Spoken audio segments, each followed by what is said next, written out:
Bom dia, YouTube! Estamos ao vivo, mais uma live. O tema de hoje é planejamento criativo para terapeutas. Só um segundo que eu vou ligar aqui também no Instagram.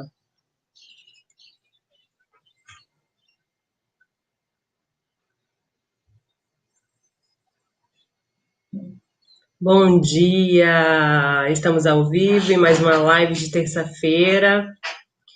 O tema de hoje é planejamento criativo para terapeutas. E nesse momento, né, do ano, em que está todo mundo avaliando, pensando como foi o seu ano, é super importante a gente lançar a mão de uma ferramenta, né, de uma estratégia de planejamento que a gente possa seguir com mais tranquilidade, né, rumo aos nossos objetivos. Então vamos falar um pouquinho sobre esse tema que é muito mal compreendido pelas pessoas. Muitas pessoas têm uma super resistência a planejamento, têm uma super resistência a metas, porque na verdade confunde aquele hábito de estabelecer metas irreais com planejamento. Uma coisa não tem nada a ver com a outra. Então vamos colocar os pingos nos is.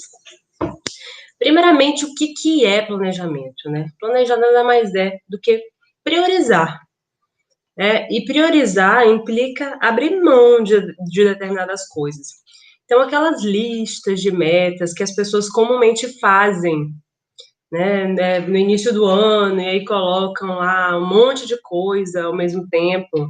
As pessoas querem, sei lá, emagrecer, encontrar uma gêmea, reformar a casa, viajar para 7 países, empreender. Então, não que não seja possível, até é possível, mas quando você coloca um monte de metas que não tem muito chão, não tem, ela não está plausível no seu planejamento, isso é um problema.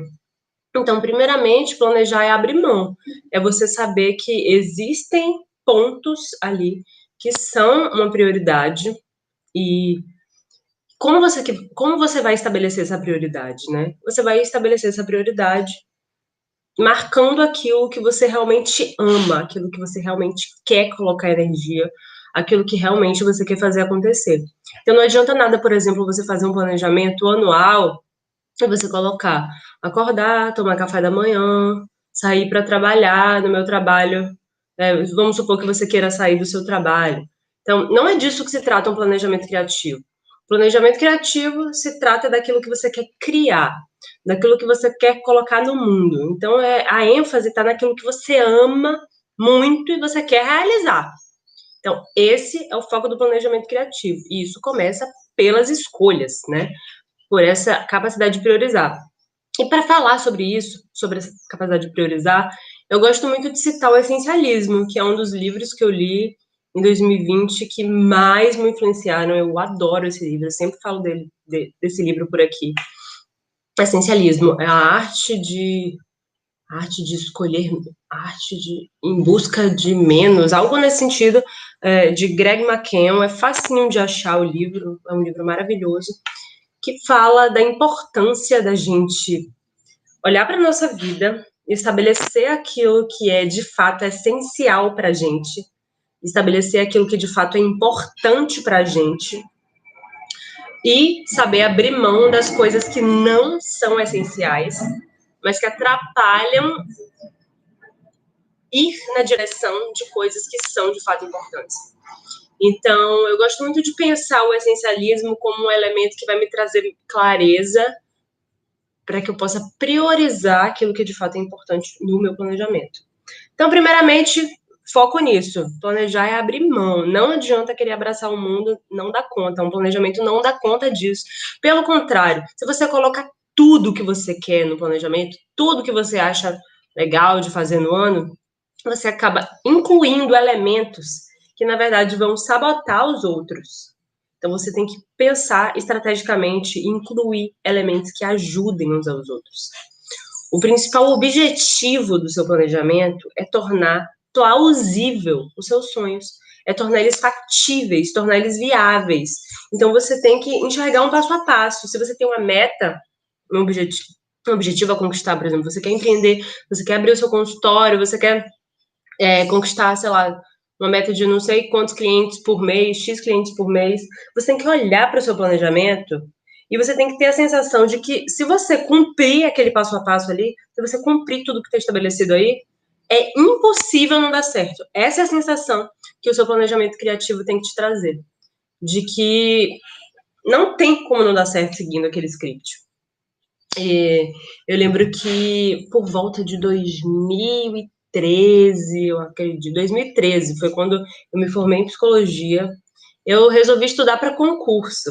Eu estava numa vibe de estudar para concurso e tudo mais. E eu lembro que eu resolvi, antes de pegar o conteúdo e estudar de fato para o concurso, eu resolvi estudar para estratégias de estudo, estratégias de planejamento para passar no concurso. Eu encontrei um curso no YouTube gratuito, muito bom na época, que me ajudou bastante, que me dava assim uma ótima forma de estabelecer um planejamento. E pouca coisa eu me lembro desse planejamento, mas uma coisa ficou marcada, que é justamente isso, que quando você tem que olhar, no meu caso era um planejamento para concurso, mas eu tinha que olhar para o meu plano de estudo e ter a sensação clara de que se eu seguisse aquilo ali, era impossível não dar certo. Então é isso, você tem que olhar para o seu projeto, ele tem que tornar plausível o seu sonho, plausível, você tem que enxergar o passo a passo, você tem que enxergar as coisas acontecendo. E aí, por isso que não é tão interessante você colocar lá as metas, né? Simplesmente colocar suas metas. É colocar lá o que você precisa executar, na verdade, para conquistar essas metas. Colocar um passo a passo mais esmiuçado, de pequenas tarefas, que são importantes para que você alcance aquilo que você precisa alcançar. Tudo com data, tudo com prazo. Isso faz muita diferença. Isso faz muita diferença. Uma época, assim, da minha vida, minha mãe sempre foi evangélica e tudo. E uma época, eu lembro que ela estava muito focada nessa questão desse discurso, sem fazer julgamento de valor aqui, mas ela estava muito focada nesse discurso do enriquecimento, porque às vezes tem isso, né? Das igrejas, assim, essa coisa. E aí ela estava muito focada nisso, ela dizia que queria ficar rica e tal, muito nessa vibe da igreja, que vê a bênção como um enriquecimento, sem problema algum, mas ela estava nessa vibe, e aí ela dizia isso, né? Que ela queria, né, ser uma empresária, ser isso, ser aquilo. E eu olhava para ela, muito jovem, e falava, mãe, tipo, não vai rolar. Eu sempre tive a mentalidade de que para que você conquiste alguma coisa, você precisa desenvolver habilidades para aquilo, né? Que não adianta só você desejar muito, sonhar muito, sem desenvolver habilidades, sem pensar em estratégia, sem ter um planejamento. Por que eu tô contando essa história aqui, né? Porque sonhar é muito diferente de planejar. Por isso que essas metas que todo mundo fala que não dá certo, que faz todo ano e nunca dá certo, é porque a pessoa simplesmente cuspiu sonhos, né? E não se trata disso. O planejamento estratégico, criativo, é você transformar aquele sonho que não é palpável numa estratégia visível, que tem um chão, que tem um passo a passo. E é isso que vai fazer diferença no seu planejamento estratégico. Então, vamos usar o método? Vamos falar de como... Vou contar para vocês como que eu faço o meu planejamento, que vem dando muito certo. E é uma história de superação, tá? Porque eu sempre fui péssima com planejamento. Eu adorava, eu achava muito divertido. Então, eu comprava cadernos e fazia meus planejamentos. E aí, depois eu nunca mais abria aqueles cadernos, eu não conseguia acessar aquilo. E tudo começou a mudar com uma coisa muito simples. Eu simplesmente resolvi que o planejamento deveria ficar no lugar visível. E isso fez uma diferença absurda. Porque você olha para aquilo, tá aqui na minha parede, e você vai se comprometendo com aquilo. As tarefas estão ali esmiuçadas, então cada dia que você não faz, a sensação que eu tenho é que eu não estou ganhando o meu dia. Então eu coloco e priorizo as minhas tarefas principais de forma que eu tenho a sensação que eu ganhei o meu dia se eu executar as tarefas principais. Essa sensação de ganhar o dia é muito maravilhosa para o empreendedor, é muito maravilhosa para o ser humano, né? Esse sentimento de pequenas vitórias ali no dia a dia. É totalmente maravilhoso. Então, vamos ao meu método. eu gosto de fazer, primeiramente, um calendário anual. Esse não precisa estar tão visível, eu uso em um caderno que eu utilizo bastante, então eu estou sempre consultando e refazendo esse planejamento anual. Mas aí, como é que eu faço? Eu divido esse planejamento anual em trimestres. E aí tá lá uma folha para cada trimestre, e esse trimestre tem os meses especificados, e em cada mês não tem nada mais do que a principal tarefa do mês. Então, é um planejamento essencialista, é aquilo assim, é essencial para que eu conquiste um objetivo específico. Eu não coloco no meu planejamento acordar, tomar café da manhã, limpar a casa, fazer faxina, por mais que isso seja importante e essencial de uma certa forma, o planejamento criativo tem objetivos claros, né? Objetivos normalmente profissionais, no meu caso, né? Não sei qual foco você vai dar para isso, mas lembra desse filtro, né? De colocar realmente o que vai te levar aonde você quer chegar. Então eu divido, eu faço essa divisão em trimestres, tem os meses, cada mês, a tarefa principal do mês, aquela que se eu realizar eu ganhei o mês. E, e aí eu gosto de incluir algumas coisas desse planejamento. Por exemplo, eu gosto de incluir aprendizados que eu quero ter ao longo daquele ano.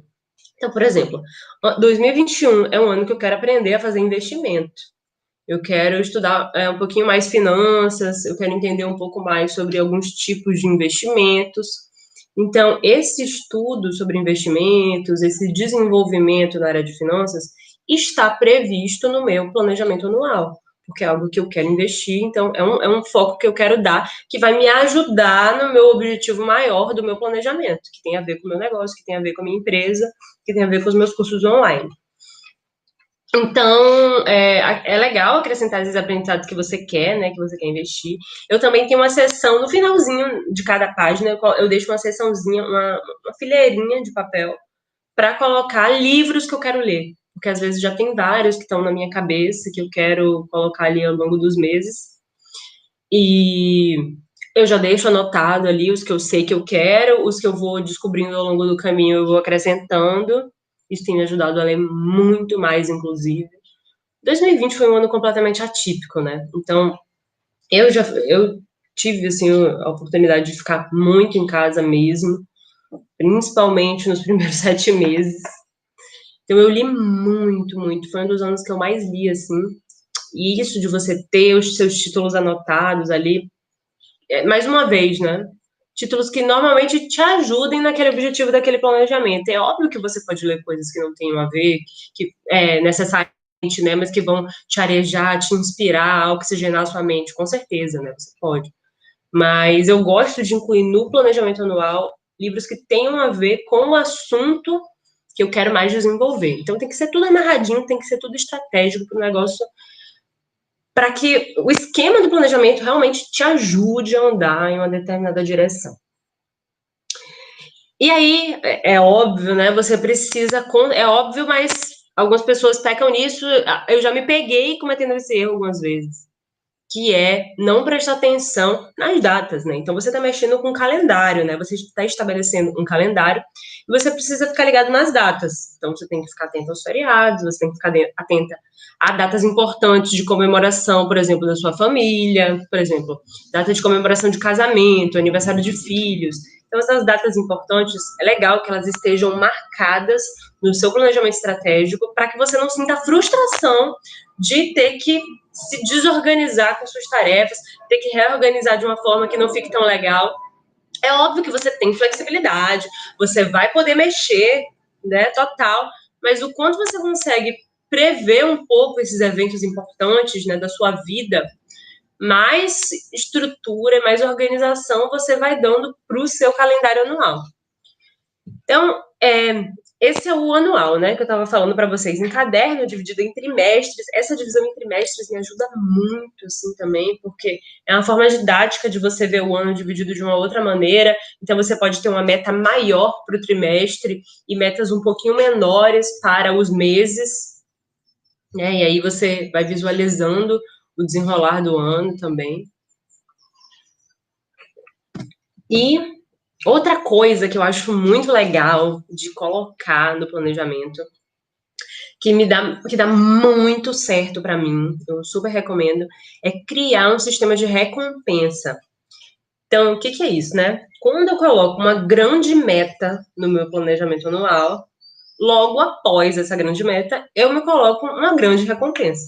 Então, por exemplo, depois do, é, depois do lançamento do meu curso Florescimento de Alma, se eu bater a meta tal, tem uma viagem programada como uma recompensa por ter cumprido aquela meta. Porque aquela meta envolve um monte de outras tarefas, envolve uma outra etapa do planejamento que a gente vai falar mais adiante.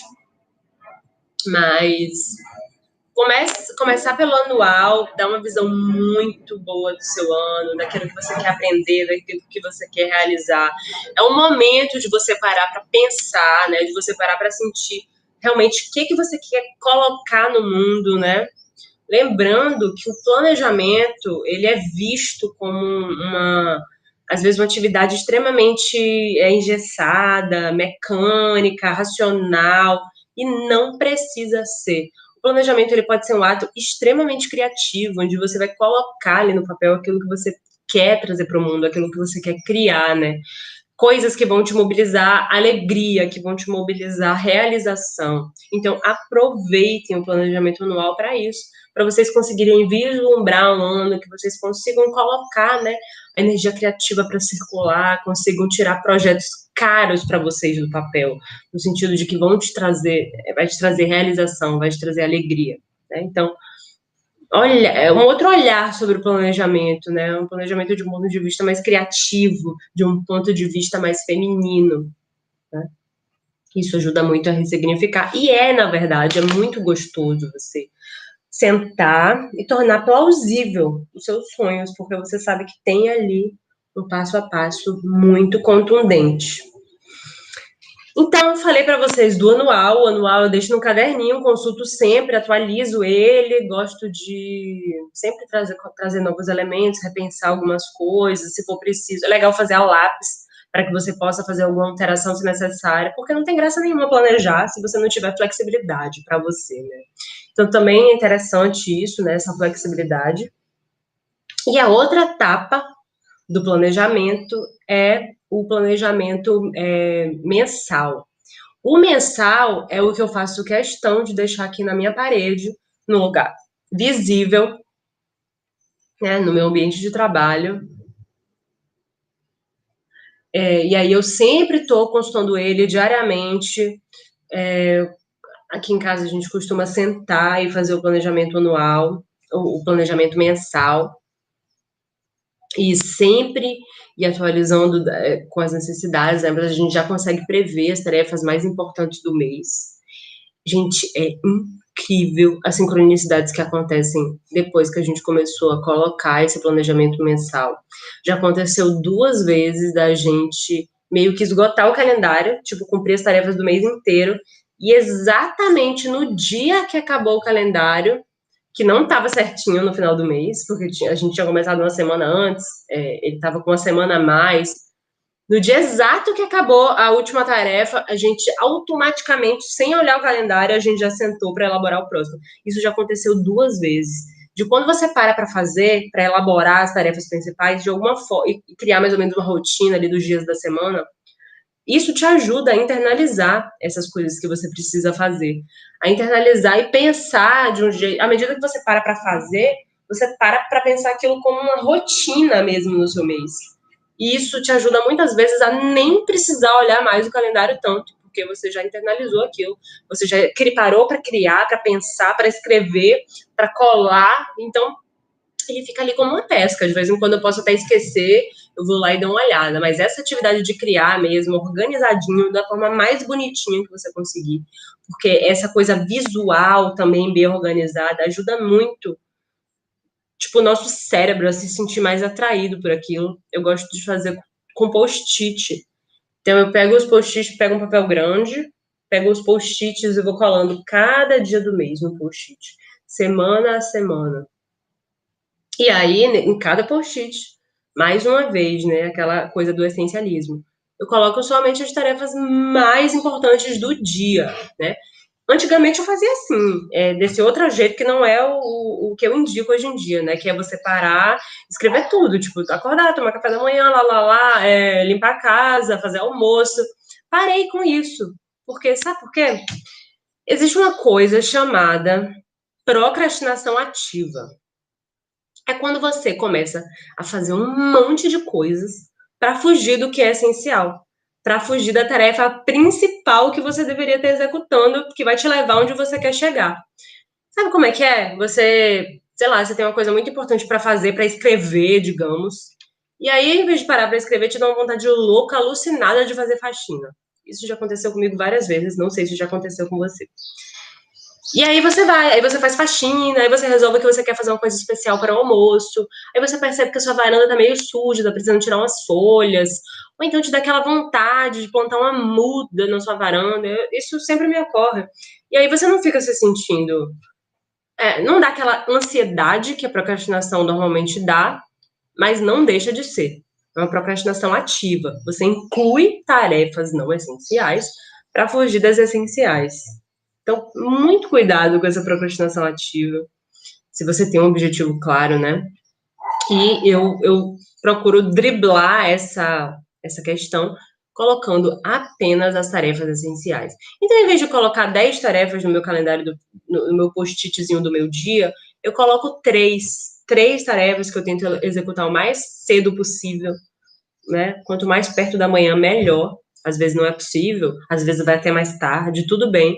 Mas são aquelas tarefas que vão me dar a sensação de que eu ganhei o meu dia, sabe? Pode ser uma coisa simples, às vezes é uma coisa mais chatinha. Normalmente as tarefas mais essenciais são as mais importantes, normalmente são as que a gente mais foge delas, porque normalmente elas demandam uma concentração, elas demandam uma certa dedicação. E aí a gente tem a crença de que vai demorar muito. A gente tem a crença de que a gente vai passar 3 horas fazendo uma coisa e muitas das tarefas, pega essa, muitas das tarefas que a gente evita fazer, que são super importantes, a gente acredita que vão durar 2, 3 horas e na verdade elas duram até menos de 15 minutos. Então a tarefa principal que você está fugindo aí pode ser muito mais rápido de executar do que você está imaginando. E a nossa cabeça ela percebe como o tempo vai ser executado de uma forma diferente da real necessidade que a gente tem para fazer as coisas. Então, você pode estar caindo numa cilada aí da sua percepção do tempo, que não é real necessariamente.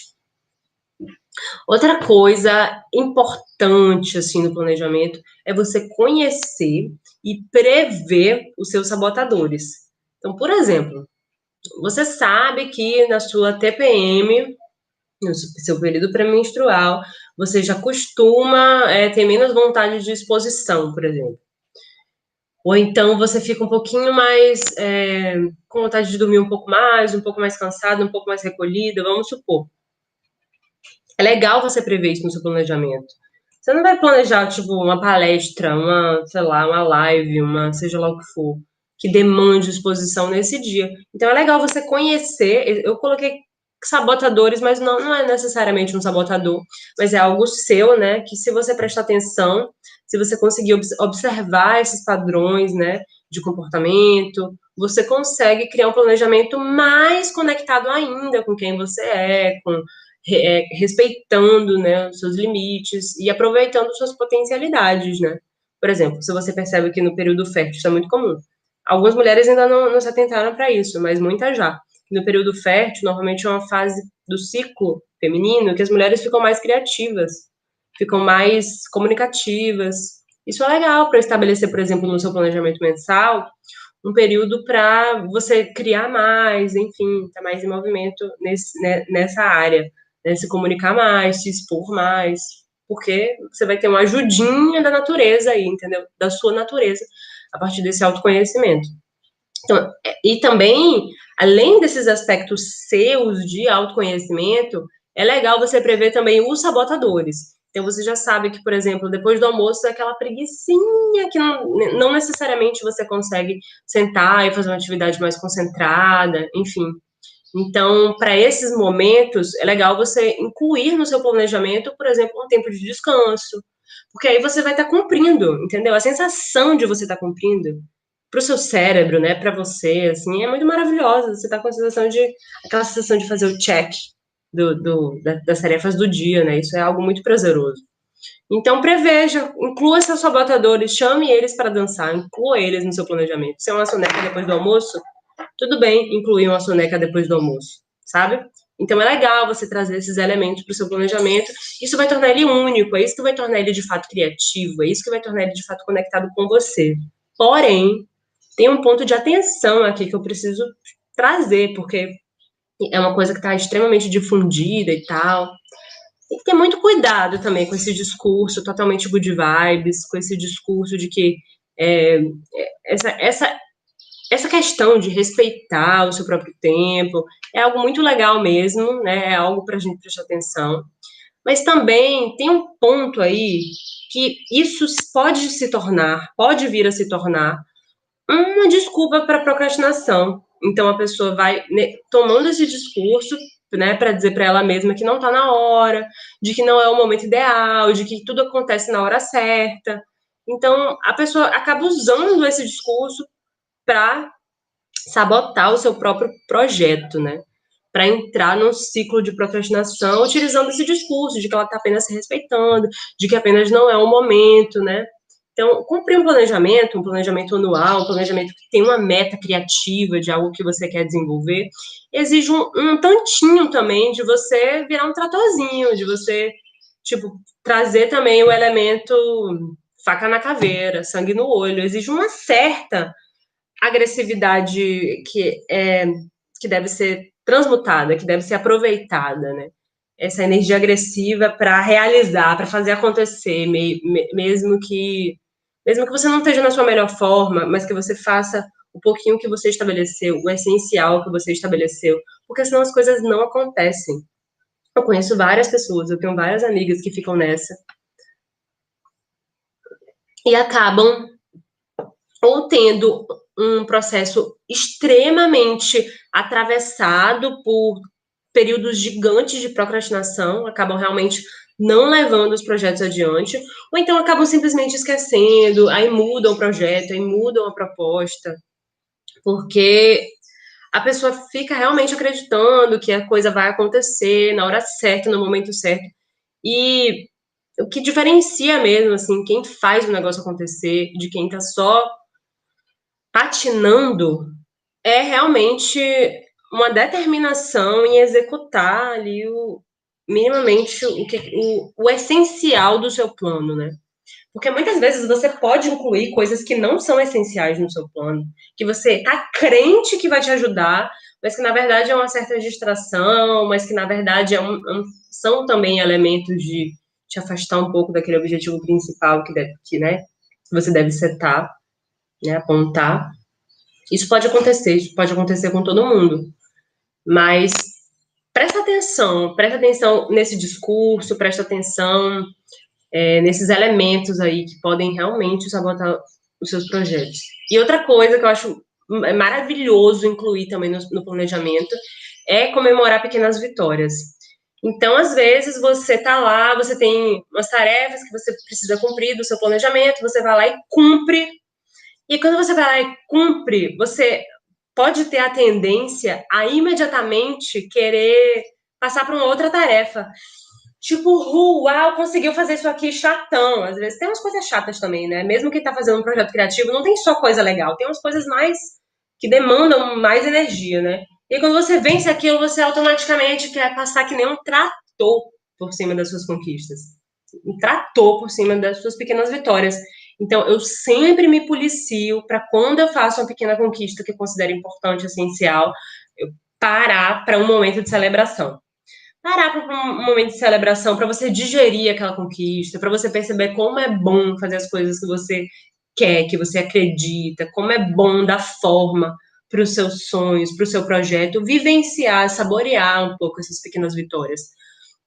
Porque pode parecer ali no calor da emoção que isso é uma perda de tempo, que você já poderia estar se dedicando à próxima tarefa, mas não é. Isso cria um estado mental, sabe? De que você já teve uma pequena colheita. Isso é muito delicioso, né? Isso dá um gás para as próximas etapas. Então, pode ser uma coisa simples. Quantas vezes eu, Por exemplo, depois da Masterclass do Florescimento de Alma, eu poderia sentar aqui e passar a noite inteira trabalhando no suporte, respondendo aos alunos, enviando e-mail de boas-vindas.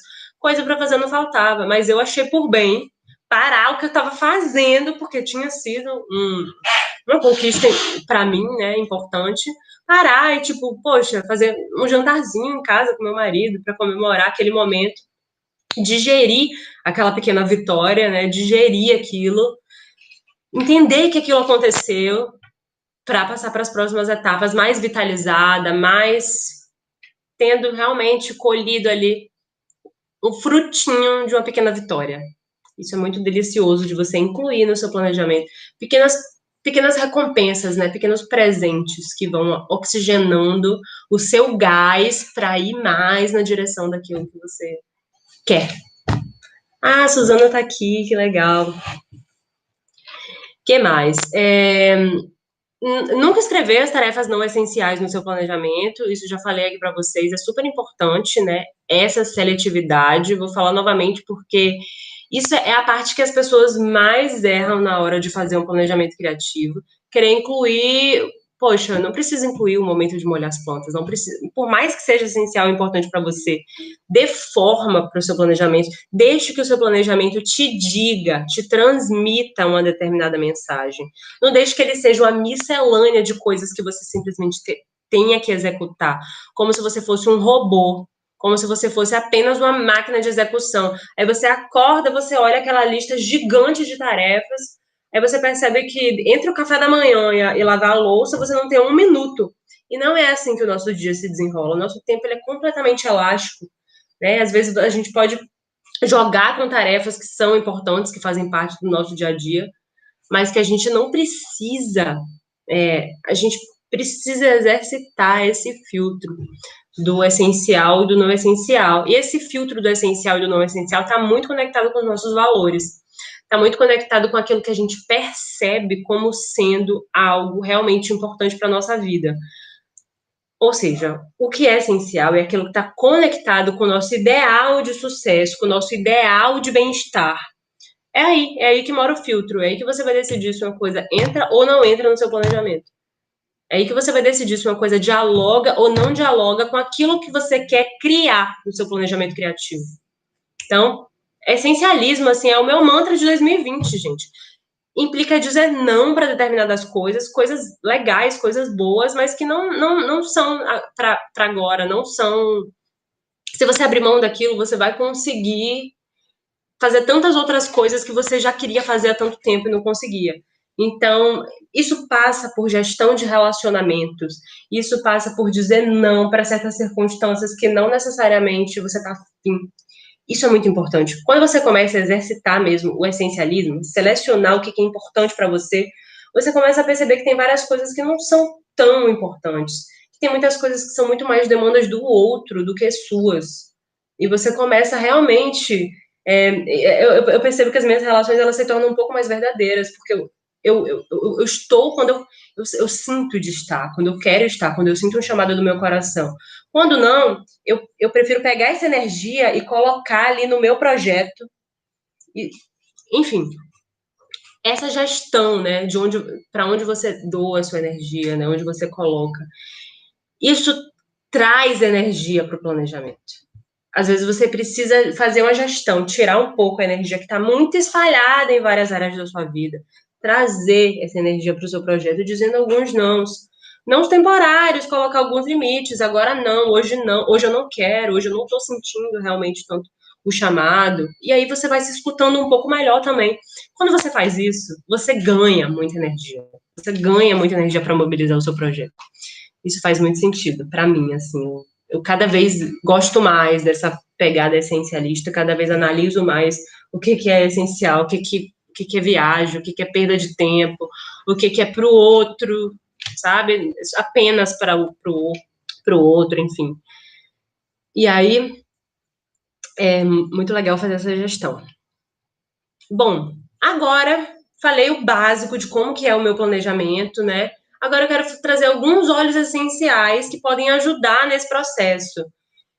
Eu gosto muito de incluir, né, alguns óleos essenciais no meu dia a dia, sempre estou com o meu difusor, né, boa parte dos meus dias, hoje por acaso eu não estou, mas eu gosto muito dessa coisa de imprimir energia de alguma planta para entrar numa vibe específica.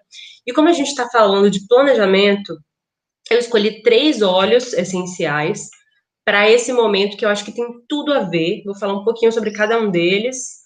O primeiro é o ylang, o segundo é o limão e o terceiro é o alecrim. O ylang-ylang, ele é um óleo que trabalha muito a energia criativa. Então, se você sente que quando você senta para planejar, isso é um ato mecânico, masculino, engessado, que você não consegue colocar muito energia criativa, talvez a energia do ylang ylang te ajude a fazer desse momento um momento que trabalhe mais a energia feminina, que trabalhe mais a energia da criatividade. O ylang ylang é um óleo essencial que está conectado com o segundo chakra, então ele ajuda você a entrar num estado de criatividade, que está ali na psicossomática, está muito conectada ao seu útero, sua capacidade criativa, sua capacidade criadora. Então, é um óleo essencial que pode trazer um brilho feminino, trazer energia criativa para o seu processo de planejamento. Um outro óleo que pode te ajudar, se esse não é o seu caso, de conectar com a energia feminina, se sua demanda é mais por foco, por ser mais responsável com aquilo que você estabelece como importante para si mesmo, um bom companheiro de jornada pode ser o limão. O limão, ele cria essa atmosfera psíquica que você consegue se interessar por aquilo que você precisa se responsabilizar. Então, se você tem lá suas metas, mas você não consegue se engajar, você não consegue se responsabilizar tanto por elas, o limão, ele te ajuda a trazer essa atmosfera do adulto, da responsabilidade. O limão acrescenta prazer na responsabilidade. Então, se o seu problema é esse, é foco, o limão pode te ajudar muito nesse processo, vai te ajudar a fazer um planejamento mais responsável, mais engajado, você vai se engajar mais naquilo, né? Como um adulto, né? Vai estar mais responsável, se sentindo mais responsável pela execução de cada etapa. E o terceiro óleo essencial que eu trouxe aqui para arrematar é o alecrim, que muitas vezes as pessoas são boas em planejar. Eu abri uma enquetezinha no meu stories e várias pessoas disseram que amam planejar. Então, o planejamento tem algo de realmente muito prazeroso, né? Só que muitas vezes as pessoas acabam se pegando na parte da execução.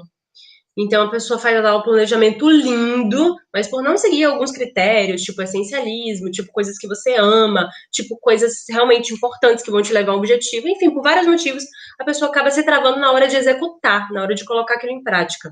Então o alecrim é um óleo essencial que traz muito a energia da execução. É um óleo essencial ótimo para sair de estados de procrastinação. Inclusive, o alecrim ele é utilizado para tratar paralisias corporais, porque ele te tira do estado de paralisia, ele te tira da inércia, ele te coloca em movimento, ele te ajuda a se organizar para ação, né? Ele trabalha muito o plexo solar, né? A energia de agir, de colocar coisas em movimento no mundo. Então, se a sua dificuldade no planejamento é a execução, o óleo essencial de alecrim pode ser um bom companheiro. Então, dito isso, só para fechar, eu queria dizer que incluir tarefas que soem como uma recompensa também pode ser muito importante no seu planejamento e pode te ajudar também a chegar no seu objetivo. Então, não confunda isso com tarefas não essenciais. Por exemplo, incluir uma terapia no seu planejamento pode ser algo extremamente essencial, que pode ser que te ajude a chegar no seu objetivo. Incluir uma meditação no seu planejamento essencial pode ser algo que te ajude no seu processo criativo, pode ser algo que te ajude a criar um estado mental de quando você sentar mais relaxada, mais concentrada para trabalhar no que você precisa trabalhar. Alguma leitura que oxigene sua mente, que te traga ideias, que te traga inspiração. Pode ser uma tarefa aparentemente não essencial, mas que não tem nada de não essencial. Na verdade, é algo que vai te ajudar a chegar no ponto que você quer chegar. E esse é o toque, esse é o tempero do planejamento criativo. Você colocar gordurinha de coisas que aparentemente fogem um pouco ali do script, mas que na verdade são o oxigênio do negócio. Um hobby, por exemplo, o Marcelo ele sempre inclui no planejamento dele, tipo, parar e tocar meia hora de violão. enfim, eu sempre gosto de parar e ler alguma coisa, uma das coisas que eu mais gosto de fazer.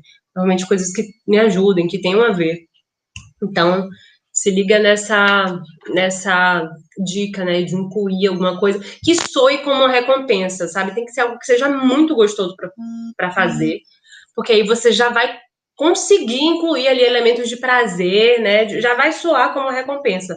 Vai ser algo que vai estar ali como uma tarefa, mas já vai soar como uma recompensa. Bom, essas foram as dicas de planejamento criativo. Espero ter ajudado vocês. Se alguém tiver alguma pergunta, pode ir deixando aqui nos comentários. E a gente vai encerrando, né? Essa live de hoje, se alguém não tiver nenhuma pergunta. Muito obrigada pela presença de cada uma de vocês aqui. E até a próxima live.